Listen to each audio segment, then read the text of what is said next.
আমাদের পুরা চট্টগ্রাম আজকে পানিতে ভাসতেছে।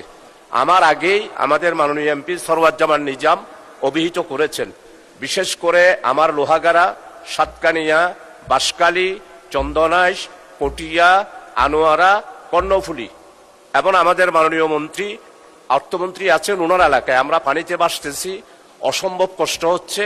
এই জন্য এই অবস্থায় শিশু, নারী, বৃদ্ধ, অসহায় মানুষের শুকনা খাবার দেওয়ার জন্য আর যেখানে নদী ভেঙেছে এখানে মানে অতি দ্রুতভাবে কার্যকর ব্যবস্থা নেওয়ার জন্য আমি এই মহান সংসদে সংশ্লিষ্ট মাননীয় মন্ত্রী মহোদয় যারা আছে তাদের কাছে আমার এই আর্জিটা, আমার এই অবস্থাটা আমি তুলে ধরেছি।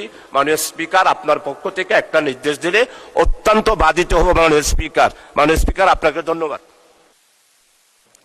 মাননীয় দুর্যোগ ত্রাণ ব্যবস্থাপনা মন্ত্রী মহোদয় আছেন, উনি বোধহয় কিছু বলবেন এই ব্যাপারে। দুর্যোগ ব্যবস্থাপনা মন্ত্রী। মাননীয় স্পিকার, আপনাকে ধন্যবাদ।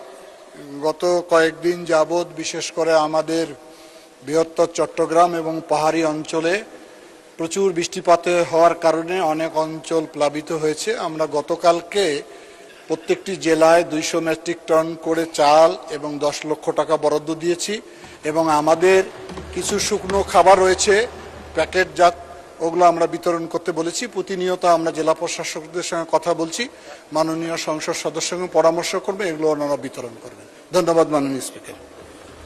অসংখ্য ধন্যবাদ মাননীয় মন্ত্রী।